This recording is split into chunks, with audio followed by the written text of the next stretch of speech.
दोस्तों नमस्कार। मेरा नाम सुभाष दुबेश है और मैं आपके लिए बहुत ही शानदार गुड न्यूज़ लेके आया हूँ कि कौन सा प्लॉट किस दिशा में होना चाहिए, किस लोकेशन में अपना प्रोजेक्ट नहीं होना चाहिए या किस लोकेशन पे अपना प्लॉट होना चाहिए, आशियाना होना चाहिए। तो ये सारी चीज़ हम इस वीडियो में डिस्कस करेंगे। तो दोस्तों अभी तक मेरा चैनल अगर आप लोगों ने सब्सक्राइब नहीं किया है तो नीचे दिए हुए सब्सक्राइब बटन पर आप सब्सक्राइब कर लीजिए, जिससे आपको बेहतर रियल एस्टेट की जानकारी आपके नोटिफिकेशन द्वारा मिलती रहे। तो दोस्तों अपन बढ़ते हैं आगे। तो कई सारी चीज़ें हैं। सबसे पहले हम जब प्लॉट परचेज करने जाते हैं तो आपको ये फोकस होना चाहिए कि अपना वह प्लॉट नदी नाले के पास नहीं होना चाहिए। दोस्तों जो भी प्रोजेक्ट में हम लोग प्लॉट ले रहे हैं वो नदी नाले के पास में प्लॉट नहीं होना चाहिए।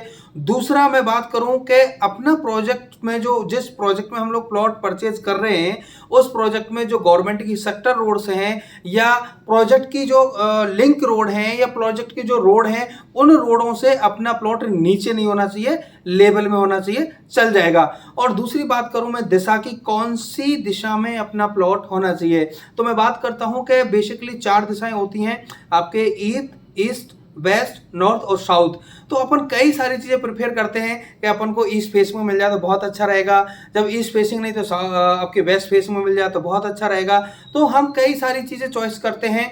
तो मैं आपको बताऊं, ईस्ट फेसिंग जो प्लॉट होता है उसमें सर्दी के समय पे सुबह मॉर्निंग में धूप आती है। वेस्ट फेसिंग यदि प्लॉट है तो शाम को धूप आती है। नॉर्थ में आपके धूप आती जाती है, जैसे सूरज देवता जब ढलते हैं तो वहाँ पे भी अपन को धूप का आनंद मिलता है। और साउथ फेस जो होता है वो ना तो ज़्यादा ठंडा होता है और ना ज़्यादा गर्म होता है। तो प्लॉट कोई सी में दिशा में हो कोई फर्क नहीं पड़ता। और दोस्तों जब समय अच्छा होता है ना, जब दिन अच्छे होते हैं तो फर्क नहीं पड़ता कि प्लॉट किस दिशा में है, और जब समय सही नहीं होता तो हमें ईस्ट फेसिंग भी बुरा लगता है। तो दोस्तों इस माइंड की भ्रांति को आप दूर कीजिए कि दिशा मैटर करता है। दिशा कोई मैटर नहीं करता है। पैसा आपका है, समय आपका है, तो आप एक अच्छी अपॉर्चुनिटी की चीज को बिल्कुल भी मौका मत गंवाइए। दिशा कोई मैटर नहीं करता। आज मैं आपको बताऊं कि मार्केट में इतने अच्छे अच्छे आर्किटेक्ट हैं कि आप कोई सी भी दिशा में प्लॉट ले लोगे ना, आप उसको बोल दोगे जहां चाहें वहां से वो आपको एक शानदार एलिवेशन बना के दे देगा और शानदार आपको जिस तरीके से आप चाहें उस तरीके से आपके प्लॉट में वो एंट्री दिखा देगा। तो दोस्तों दिशा पे बिल्कुल भी मैटर मत कीजिए, लेकिन अगर प्रोजेक्ट अच्छा है, चीजें अच्छी हैं, तो आप उस अपॉर्चुनिटी को बिल्कुल भी मत गंवाइए। दूसरी आपका एक और चीज़ें चॉइस होती है कि कॉर्नर का प्लॉट। तो दोस्तों मैं आपको बताऊं 100-150 के कॉर्नर पे आप बिल्कुल भी मत जाइए, क्योंकि एक तो 5% आपको एक्स्ट्रा मिलेगा, कहीं कहीं तो मार्केट में ईस्ट फेसिंग के भी 5 से 10% ले लेते हैं। दूसरा एज फॉर गवर्नमेंट रूल्स, जो 100 से 150 गज का यदि हम लोग कॉर्नर का प्लॉट प्लान करते हैं तो 10-10 फीट आपको तीनों साइड से साइड बैक छोड़ना पड़ेगा। तो बनाने के लिए कारपेट का जो एरिया है वो बचता ही नहीं है। इसलिए मैं हमेशा हर व्यक्ति को कहता हूं कॉर्नर अगर वाकई चाहिए और प्रोजेक्ट में यदि उपलब्ध है तो आप 250 से 300 गज का प्लॉट लीजिए, तो ही आप एक बेहतर कोठी बना पाएंगे। वरना 100-150 गज में पहले तो प्रोजेक्ट में, आजकल प्रोजेक्ट में 100 से 150 गज के प्लॉट होते ही नहीं कॉर्नर के। फिर भी अगर एक आध मिल जाता है तो मैं आपसे यही कहूंगा कि सर जब इतना अपन पैसा खर्च कर रहे हैं, उसका एक्स्ट्रा भी पेमेंट कर रहे हैं और बनाने के लिए अगर चीजें नहीं बचेंगी तो बताइए, तो अपना पैसा व्यर्थ है। तो दोस्तों ये सारी चीजें होनी चाहिए। दूसरी मैं बात करूं तो अपना जो प्लॉट है वो हमेशा आपके रेक्टेंगल होना चाहिए।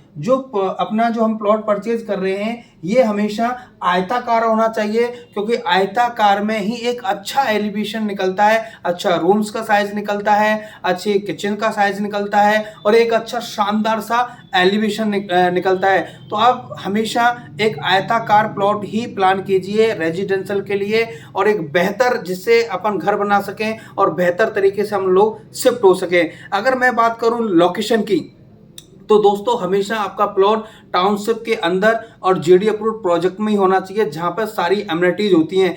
ऐसा प्रोजेक्ट आपको मार्केट से 2-4 किलोमीटर दूर मतलब मिलेगा, तो आप बिल्कुल भी इस चीज को दिमाग में ना लगाएं कि मार्केट से थोड़ा दूर है, क्योंकि जो मार्केट ऑलरेडी सैचुरेट हो चुका है वहाँ पे आज 20 बीघा 40 बीघा ज़मीनें नहीं है, तो प्रॉपर तरीके से अपन उस एरिया को डेवलप नहीं कर सकते। आज पीछे जाओगे 20 साल 30 साल 50 साल पीछे जाओगे तो जो एरिया डेवलप हो चुके हैं या सैचुरेट हो चुके हैं, जो आज की स्थिति है नए प्रोजेक्ट की, वो स्थिति इनसे भी हो सकता है खराब स्थिति उस टाइम हो। लेकिन दोस्तों टाउनशिप में ही हमेशा प्रोजेक्ट में आप प्लॉट का प्लान करें, क्योंकि यहाँ पे आपको सिक्योरिटी मिलती है, यहाँ पे आपको प्रॉपर डेवलपमेंट मिलता है और जेडीए पट्टे की स्कीम मिलती है, जहाँ पे आपका रजिस्ट्री का पैसा भी नहीं लगता है। तो दोस्तों मैं आपसे अपील करूंगा कि जो भी प्लॉट प्लान करें, आप जो भी घर प्लान करें तो टाउनशिप में ही करें, और उस टाउनशिप में क्या क्या सुविधाएं हैं उन सारी चीज़ों को जांच लें,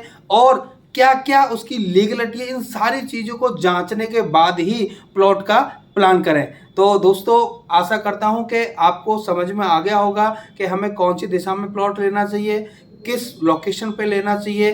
तो मेरी ये वीडियो आपको प्लॉट खरीदने में या घर बनाने में बहुत अच्छी सहायक हो सकती है। इस वीडियो को अपने तक ही ना रखें, अपने फ्रेंडों को, अपने परिवार वालों को और जो भी आपके नियर और डियर हैं उन सभी को ये वीडियो शेयर करें, जिससे जो प्लॉट लेना चाह रहे हैं या पैसे को अच्छी जगह पर निवेश करना चाह रहे हैं या घर बनाना चाह रहे हैं तो वो प्रॉपर समझ सकें कि मुझे किस दिशा में प्लॉट लेना चाहिए, मुझे किस दिशा पे या किस लोकेशन में निवेश करना चाहिए। तो उनको बहुत बड़ी हेल्प करेगी, और डायरेक्ट मेरे नंबर भी आप उनको प्रोवाइड करवा सकते हैं। तो मैं एक किसी भी रूप में अगर जानकारी चाहिए तो मैं बिल्कुल अवेलेबल हूं, तो कभी भी किसी भी वक्त मेरे को फ़ोन कर सकते हैं आप, और प्लॉट के बारे में, जयपुर के रियल एस्टेट के बारे में आप जानकारी ले सकते हैं। धन्यवाद।